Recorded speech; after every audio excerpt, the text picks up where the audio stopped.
Hello, everyone. I'd like to call tonight's special regular meeting of council to order. Recommendation that the agenda for the special regular council meeting of September 8th, 2016 be adopted as presented. Moved by Councillor Moreau, seconded by Councillor Niche. All those in favor? Any opposed? Motion's carried. Okay, one item of business tonight from a report from our recreation director. We ended up having, from the last council meeting, the request was to speak to the ICE user groups, speak to the Recreation Commission, and between those two conversations, a recommendation has been brought forward. I'll allow Ms. Thorpe to speak to it. Welcome back. Thank you. Yes, as you say, Mayor Brain, we met with the all the adult and youth ICE user groups as well as the Recreation Commission, and staff presented sort of a three-tiered approach or recommendation. So first of all being prime ICE fees, the multiplier adjusting from 1.5 to 1.1 times non-prime for the coming 2016-17 season. And then an increase of 10% each year concluding on August 31, 2021, adjusting the prime time to end each evening at 11 o'clock, and then adjusting the annual rate calendar to run instead of January 1 to December 31, running to align with the seasons from September 1 to August 31. The ICE users were unanimously in favor of the recommendation, and the Recreation Commission also approved as well, and they were excited to see the changes as well. So the recommendation is that council give first, second, and third readings to the Recreation Fees and Charges Amendment Bylaw number 3400, 2016. Questions? Councillor Renhalla? Yeah, thank you, Mr. Mayor. Again, we had talked other day in the Recreation Commission, and I again think like we should go with the 5% we had with the other users. The reason, like I said, like we should, like fishing is lowest this year, and lots of people in our town depend on fishing, and I don't think 10% be good idea. And also we should work on quantity, number of participants instead of pricing. So I think 5% should be better idea for this instead of 10%. Ms. Baumann, if we go to 5, we'd have to do a recalculation of the actual budget, correct? Yes, that's correct. The whole reason that it's the 10% is because now we've changed from just having the same rates for every single hour throughout the use of the arena, and we've now delineated the prime and non-prime time. So we've increased the rates, or at least that was the proposal and what was adopted in January. We'd increased the rates basically to account and recognize that there is a time period where it is the highest demand. So so the 10% is really for the actual high rate time, the prime time. Everything else for the rest of the hours of available use is just a 5% increase. So the time period that's proposed here, we proposed a change backwards by 1 hour, so it goes from 4 until 11. We're talking about 8 hours, and 5%. We could absorb it, right? But I mean, we're not talking about a great deal of dollars anyway. And the users have unanimously agreed to the recommendation, so they're not upset at it. That's correct? Yes, absolutely. They were ecstatic about the recommendation. Actually, one of the user groups came in after the meeting as well and indicated how pleased they were that we would look to adjust. And so, yes, that's true that the users are very pleased with the revised recommendation. Right. Councillor Renata? And also like about the prime time and non-prime time, right? We are, I think, making difference. People can afford, like they have extra money, they can use their time between 4 and 11, and they can pay extra money. But people challenging with money, like financial problems, they have to wait to get 11% after 11 o'clock. So I think that's not fair for everybody either. So I think we should keep the same kind rates for everybody. Start the fees are the rec between 4 and 11 or 12. Were essentially booked from ICE user groups. Is that correct? Yes.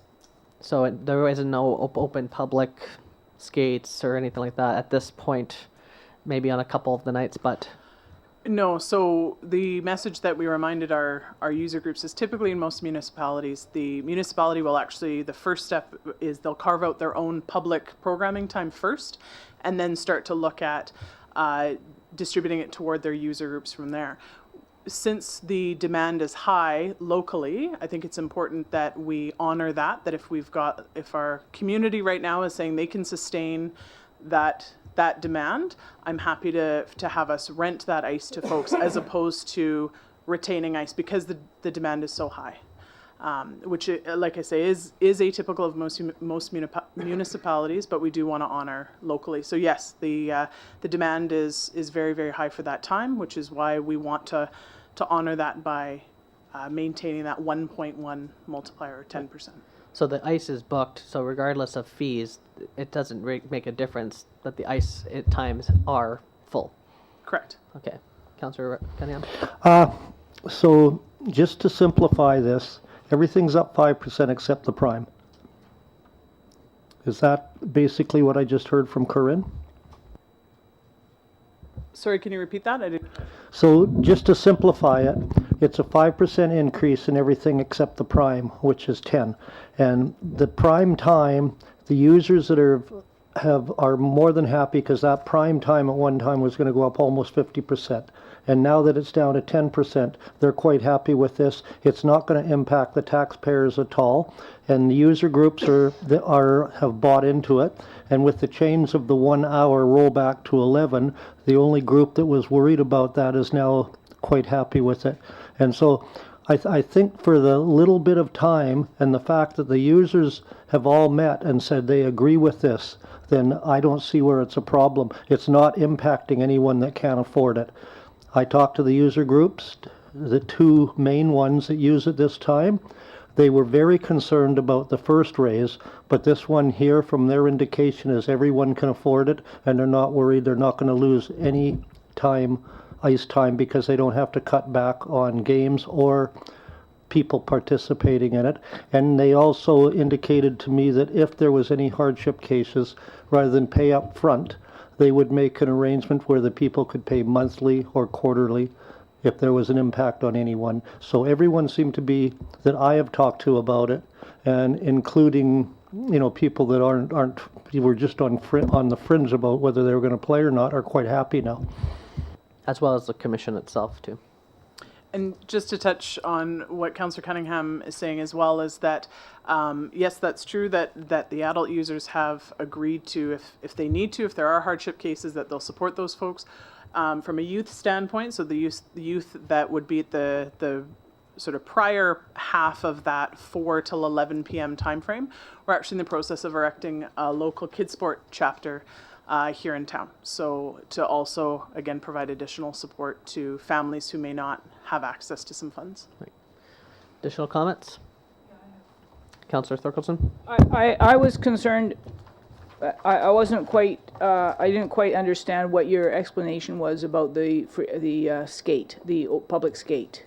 You're saying that the public skate is now being replaced by private organizations? No, what I'm saying is that in most municipalities, before they would ever approach a user group for a rental, they would actually withhold ice so the municipality could run all of their public programs first. What I'm saying is that we're leaving our minimal programs alone, and we're not actually reaching out. So typically it would be an 8 to 9:30 public skate multiple times a week. We haven't implemented that based on the fact that the local users are keen to use it, and so at this stage we're leaving that for leagues to rent as opposed to taking it over for public programs.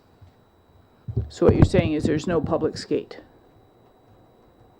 I believe that what is important is that there's been no change to what we've already offered. So there's been public skates that were in the past are still there for this year. There's no change upwards or any clawed back. So the programming is still in place, is what she's saying. So how many public skates are there? Like, are we getting every Saturday from 2 to 4 is the public skate? So we do have public skates over the weekend periods. Specifically, what we're speaking to now is the weekday evenings. We have not added any additional programming, so everything's staying the same. Councillor Renhowick? So, but that's the prime time now, right? Prime rate now, right? So people with financial, like they can afford, they can go now, right? But other people can't afford like extra money. They have financial crisis. They can't afford that time now. I think we should keep the same kind of rate for everybody. Are you, Ben, We are are you saying that is there a prime rate for public skate, for example?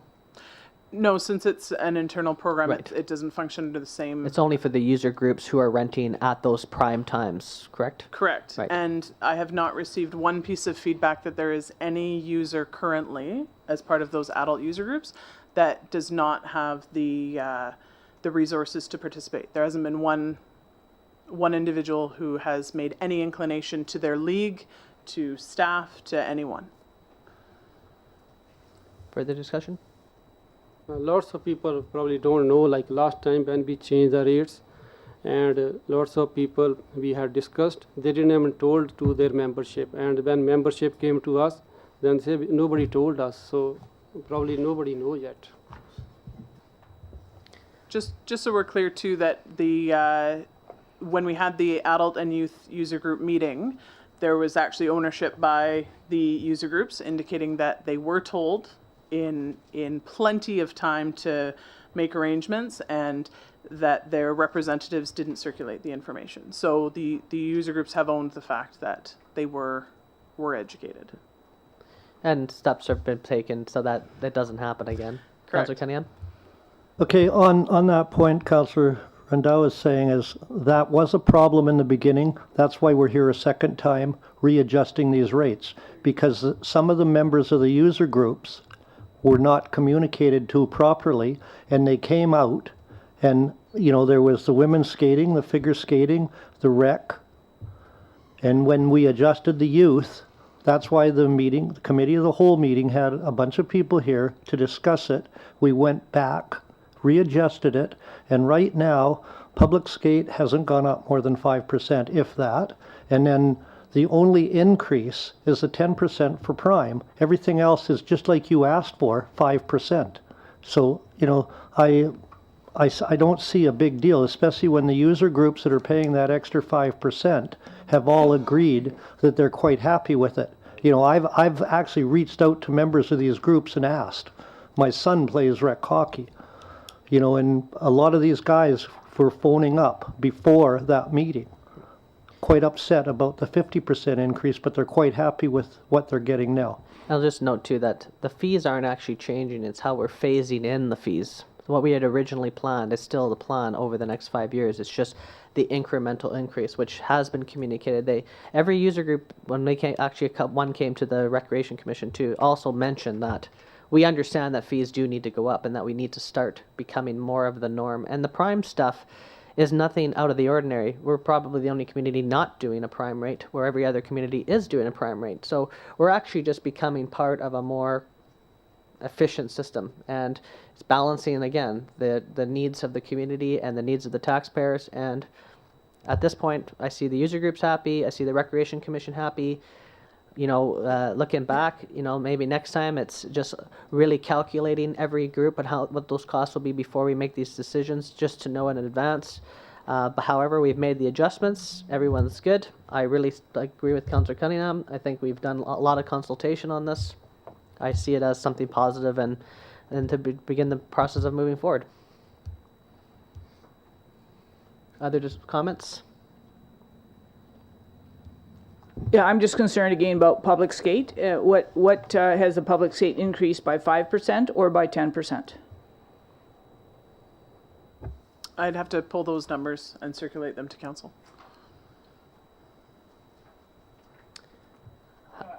They're not captured in the bylaws. since they're an internal program. Well, we increased drop-in rates, right? Are they the same drop-in rates as the same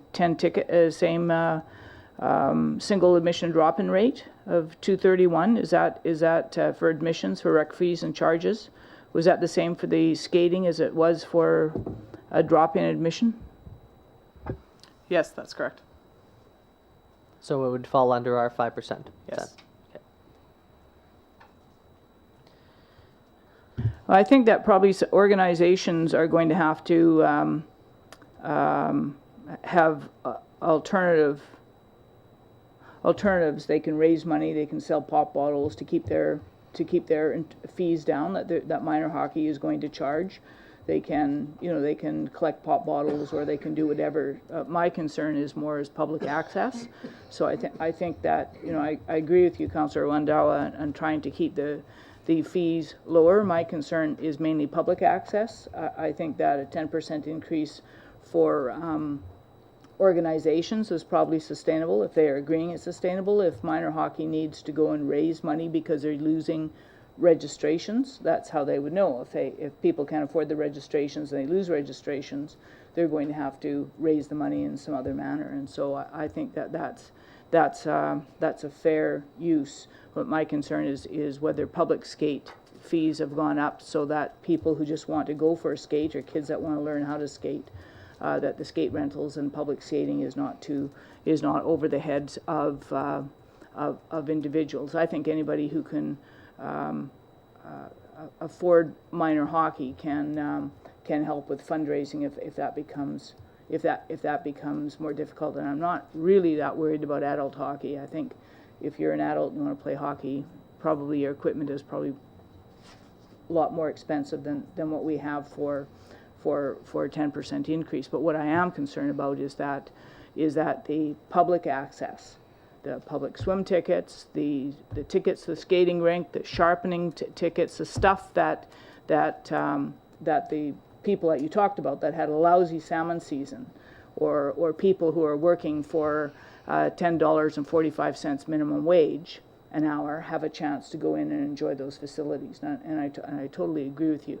But I think that minor hockey can go and collect pop bottles if they see that they're not attracting enough children in town. And if children aren't having enough access and they want to play, if they're good skaters and they want to play minor hockey, or they just would like to play minor hockey, then I think that's up to minor hockey to ensure that they are approaching some kind of subsidization of those children. But I don't see that. I'm more concerned just about the public rates, and if they've gone up by 5%, then I would support this reduction to 10% for the prime areas, and that's why my reason is because the public can go for 5%, but the organized sports will have the 10%, and their organizations, they can go collect pop bottles or sell Christmas trees or do whatever they need to do to raise money. Okay, any further discussion? For public skates, it'd probably be a very hard question to answer right now, Willow, but I know that a lot of times there's free swimming and free skating sponsored throughout the year by different organizations. Do you know how many times that happens in a year? I believe probably between 6 to 10 times a year. And the other piece, just to reinforce what Councillor Thorkelson was saying, is that now that we also have we're honoring both a 3-hour window of all access to all facilities, so a family could come public skating, public swimming, casual gym, all within a 3-hour period for the one price, so they would get access to all facilities, as well as we also have a daily rate as well now that was included in the original bylaw. So to capitalize on those experiences for families. So again, with the one low price that's increased by 5%, families do have access to every facility. In addition, we have the recreation access program as well. Correct. Any further discussion? Well, we don't have a motion, so I'll need a motion. Moved by Councillor Nish and second by Councillor Kinney. The recommendation to first, second, third reading of the Recreation Fees and Charges Amendment Bylaw number 3400, 2016. Any further discussion? Okay, all those in favor? Any opposed? Motion's carried. Okay, I'll have a motion to adjourn. Moved by Councillor Nish, second by Councillor Cunningham. All those in favor? Meeting's adjourned. Thank you.